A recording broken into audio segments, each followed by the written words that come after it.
नमस्कार मित्रांनो, ज्या लाडक्या बहिणींनी ई-केवायसी ही बरोबर केलेली आहे, परंतु त्यांना नोव्हेंबर आणि डिसेंबरचा हप्ता हा मिळालेला नाही, तर अशा लाडक्या बहिणी सुद्धा आता पोर्टलवर येऊन ई-केवायसी करण्याचा प्रयत्न करत आहे. तर मित्रांनो, यामध्ये आपण पोर्टलवर नोटिफिकेशन पाहू शकतात की ही ई-केवायसी ची संधी फक्त त्या लाभार्थ्यांना आहे ज्यांच्याकडून ई-केवायसी करताना चुकीचा पर्याय हा निवडण्यात आलेला आहे. तर ज्या महिलांनी ई-केवायसी ही बरोबर केलेली आहे, परंतु त्यांना नोव्हेंबर डिसेंबरचा हप्ता हा मिळालेला नाही, तर त्यांना यामध्ये ई-केवायसी ही करता येणार नाही. आणि तशा प्रकारचा शासन निर्णय सुद्धा आपण यामध्ये पाहू शकतात आणि त्या संदर्भात आपण व्हिडिओ सुद्धा बनवलेला आहे. त्याची लिंक मी खाली तुम्हाला डिस्क्रिप्शन बॉक्स मध्ये देतो. तो व्हिडिओ आपण एकदा अवश्य पाहून घ्या. तर या GR मध्ये सुद्धा सांगितलेले आहे की आपण ज्यावेळेस ई-केवायसी केलेली असेल तर त्यावेळेस आपण येथे ए आणि बी मध्ये आहे हे ऑप्शन ज्या महिलांनी निवडलेले आहेत तर त्यांचा लाभ हा तात्पुरता थांबविण्यात आलेला आहे. तर अशांना आता परत ई-केवायसी करण्याची एक शेवटची संधी देण्यात आलेली आहे. तर ज्या महिलांची ई-केवायसी करताना येथे चूक झालेली आहे तर अशाच महिलांना आता पोर्टलवर ई-केवायसी ही करता येणार आहे. तर GR मध्ये सुद्धा माहिती पाहू शकतात की नजर चुकीने चुकीचा पर्याय निवडण्यात आलेला आहे. अशा लाभार्थी महिलांसाठीच ऑनलाईन ई-केवायसी मध्ये पुन्हा एकदा सुधारणा करण्याची संधी दिनांक 31/3/2026 पर्यंत उपलब्ध करून देण्यात आलेली आहे. तर ज्या महिलांची ई-केवायसी करताना चूक झालेली आहे तर त्यांनी ई-केवायसी ही कशा पद्धतीने करायची आहे तर त्याची लिंक मी खाली तुम्हाला डिस्क्रिप्शन बॉक्स मध्ये देतो. त्या पद्धतीने आपली ई-केवायसी ही करून घ्या. तर यामध्ये ई-केवायसी करण्यासाठी मी इथे क्लिक केलेले आहे. तर येथे क्लिक केल्याच्या नंतर मी आता एका लाभार्थी महिलेचा आधार कार्ड क्रमांक टाकतो, जो की ज्या महिलेला नोव्हेंबर आणि डिसेंबर महिन्याचे पैसे हे मिळालेले नाही. त्या महिलेने ई-केवायसी ही बरोबर केलेली आहे, परंतु आता पोर्टलवर त्या महिलेची ई-केवायसी होते की नाही ते मी एकदा चेक करून पाहतो. तर मी येथे आधार कार्ड क्रमांक टाकलेला आहे, कॅप्चा टाकलेला आहे, त्यानंतर मी सहमत आहे, OTP पाठवा याच्यावर येथे क्लिक करतो. त्यानंतर एरर पाहू शकतात की हा आधार क्रमांक ई-केवायसी दुरुस्तीच्या यादीत नाही, म्हणजेच या लाडक्या बहिणींची ई-केवायसी आता यामध्ये होणार नाही.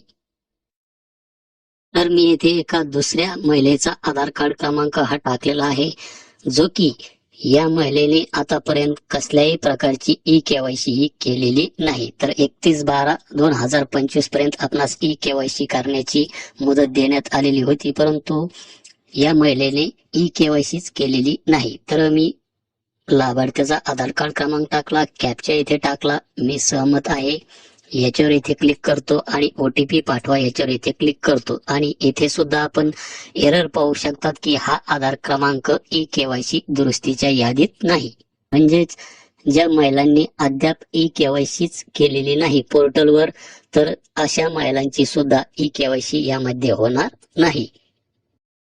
तर मी येथे आता एका तिसऱ्या महिलेचा आधार कार्ड क्रमांक टाकलेला आहे, कॅप्चा टाकलेला आहे, मी सहमत आहे, OTP पाठवा याच्यावर इथे क्लिक करतो. तर येथे पण एरर पाहू शकतात की हा आधार क्रमांक ई-केवायसी दुरुस्तीच्या यादीत नाही. तर या महिलेला आतापर्यंत सर्व हप्ते मिळालेले आहे, परंतु ई-केवायसी करण्याचा प्रयत्न मी करून पाहिलेला आहे तर येथे सुद्धा तशाच प्रकारचा एरर येथे दाखवत आहे, जसे की हा आधार क्रमांक ई-केवायसी दुरुस्तीच्या यादीत नाही. तर यामध्ये ई-केवायसी ही कोणाला करता येणार आहे की ज्यांचे यामध्ये चूक झालेली आहे. काहींनी आहे निवडले किंवा इथे नाही निवडले किंवा इथे आहे इथे नाही. तर अशा प्रकारे संभ्रमात टाकणारा हा प्रश्न होता. तर अशासाठीच ई-केवायसी ही पोर्टलवर चालू करण्यात आलेली आहे. ज्यांची ई-केवायसी राहिलेली आहे तर त्यांची ई-केवायसी पोर्टलवर होणार नाही. तर शासनाने यांना सुद्धा एक संधी द्यायला हवी होती, परंतु यांची ई-केवायसी सध्या यामध्ये होत नाही.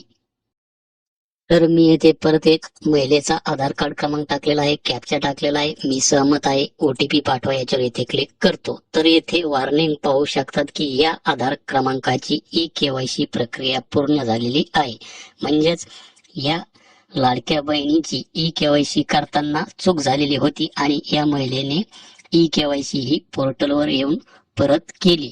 तर ई केवायसी केल्याच्या नंतर आपण आपल्या अर्जाचे केवायसीचे स्टेटस जर चेक केले तर या आधार क्रमांकाची ई केवायसी प्रक्रिया पूर्ण झालेली आहे अशा प्रकारे आपणास तिथे मेसेज हा शो होईल.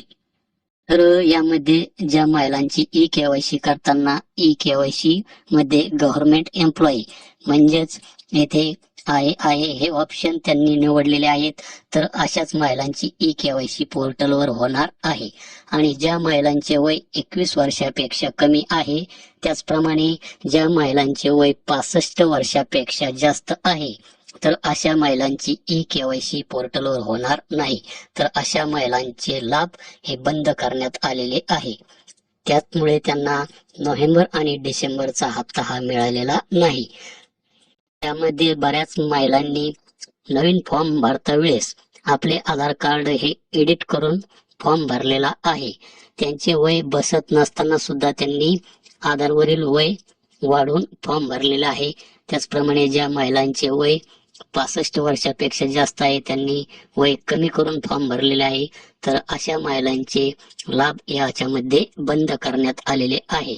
तर वयाच्या अटीमध्येच बहुतांश महिलांचा लाभ यामध्ये बंद हा करण्यात आलेला आहे. त्याचप्रमाणे अपात्रतेचे जे काही निकष आहे, तर या निकषाच्या बाहेर जर आपण असताल तरी पण आपला लाभ हा बंद करण्यात आलेला आहे.